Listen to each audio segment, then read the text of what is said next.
Assalamualaikum warahmatullahi wabarakatuh. Selamat malam Bapak Ibu. Saya hari ini akan berbicara mengenai feel good, law of attraction. The law of attraction itu adalah manusia adalah magnet dan setiap detail peristiwa yang dialaminya datang atas daya tarik atau undangannya sendiri. Ya, ini menurut Elizabeth tahun 1906 sudah berbicara soal the law of attraction. Ya. Di Indonesia baru akan persiapan kemerdekaan. Gitu ya. Yang kedua, segala sesuatu yang kita pikirkan dengan segenap perhatian, energi, dan konsentrasi pikiran, baik hal positif maupun negatif, akan datang ke dalam kehidupan kita.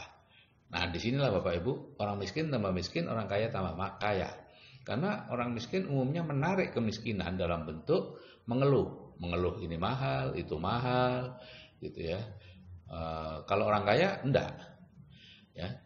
Begitu juga kalau Anda misalnya berpikir tentang hutang. Apakah itu mau melunasi hutang atau mau menambah hutang, maka Anda sedang fokus ke hutang sehingga hutangnya akan bertambah. Ya, sehingga meskipun Anda ingin melunasi hutang, tetap saja hutangnya akan bertambah. Jadi lupakan hutang, berpikir saja tentang kemakmuran. Ya. Pikirkan hal-hal yang positif, yang negatif lupakan. Bukan berarti Anda melupakan hutangnya, ya hutangnya tetap dibayar dengan secara otomatis gitulah diatur ya sehingga Anda tidak lagi fokus ke hutangnya. Atau lebih singkat lagi, the law of attraction itu pikiran menjadi kenyataan. Nah, sekarang bagaimana perasaan dan pikiran, ya.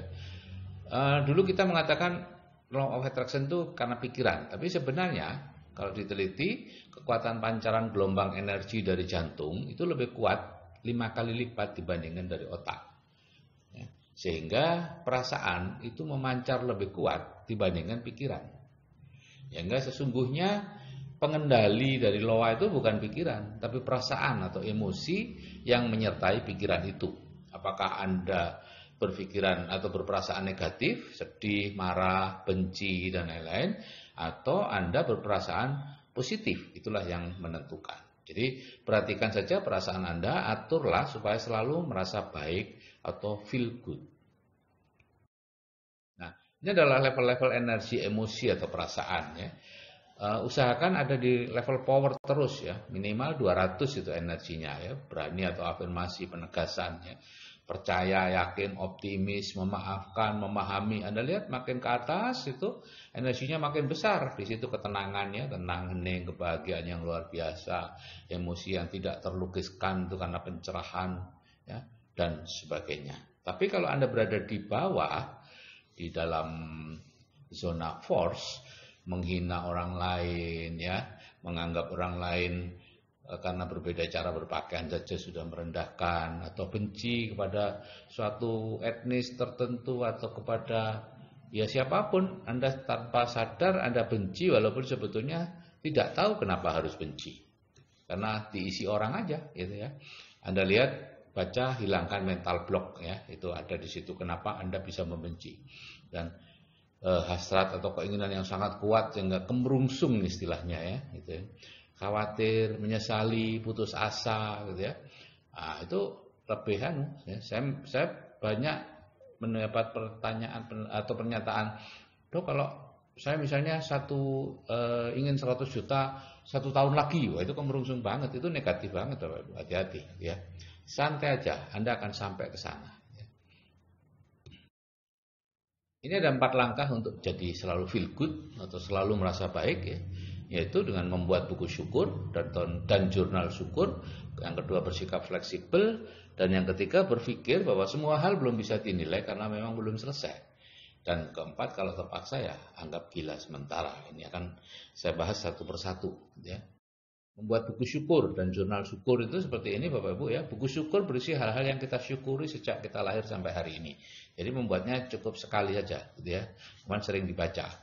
Saya bersyukur memiliki ayah yang luar biasa, pekerja keras, bla bla bla. Saya bersyukur memiliki ibu yang selalu positif dan sebagainya. Saya bersyukur menjadi apa, menjadi dokter, menjadi petani, menjadi guru dan seterusnya. Kemudian kalau jurnal syukur itu diisi setiap malam menjelang tidur, berisi sedikitnya 10 hal yang perlu kita syukuri hari ini. Dan ini biasanya dianjurkan dilakukan selama 90 hari, ya, 3 bulan.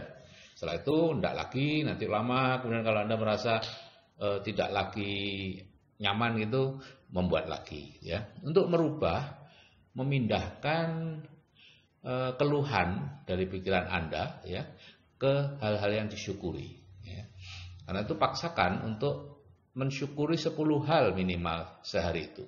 Ya, saya bersyukur mendapat kiriman pisang goreng dari tetangga, ya. Saya bersyukur bisa bangun dengan segar pagi ini, ya. Karena banyak orang yang tidak bisa bangun, ya.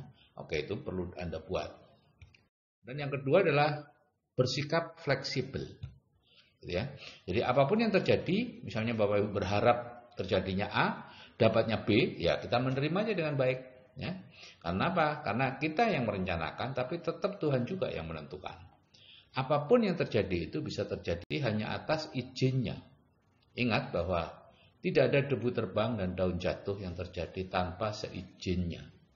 Nah, banyak orang yang katanya beragama dan percaya kepada Tuhan, tapi ketika terjadi situasi yang menurut dia buruk atau tidak menyenangkan, mereka habis-habisan menyalahkan orang yang dianggap bertanggung jawab atas hal itu.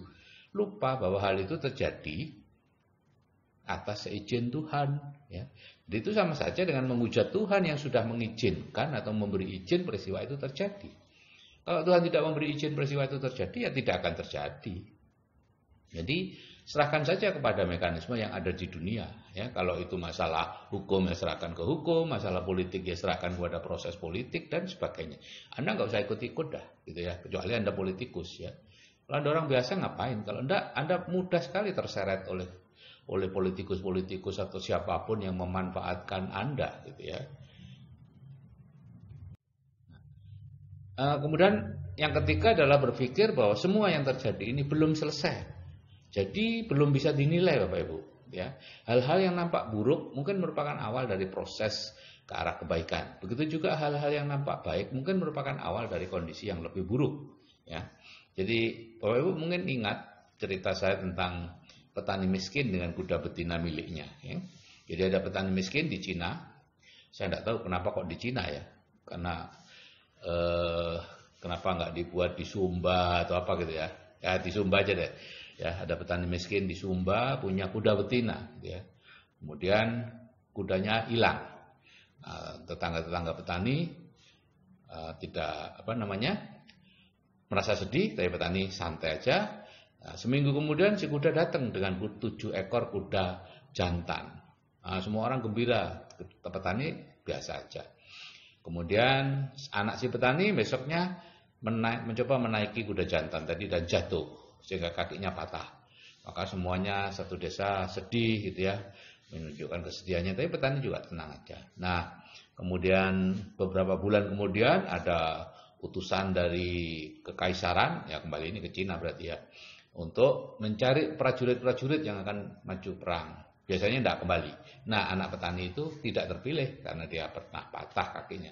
Jadi Bapak Ibu di sini kelihatan bahwa negatif itu awal dari positif, yaitu hilangnya kuda, itu awal dari, kalau kudanya tidak hilang, petani nggak dapat tambahan 7 ekor kuda jantan, dan seterusnya.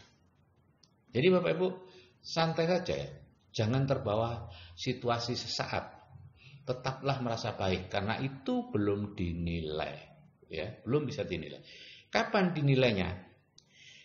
Kalau di bahasa Tionghoa kita baru bisa menilai kalau sudah terdengar bunyi 4 paku di atas peti, artinya sudah mati Bapak Ibu, itu baru bisa dinilai. Kemudian yang terakhir adalah anggap gila sementara, ya. Jika Anda diomeli orang gila, apakah Anda akan marah? Enggak kan pastinya, gitu ya. Mengapa kalau diomeli suami atau istri atau atasan atau siapa saja yang kita kenal, kita ikut marah?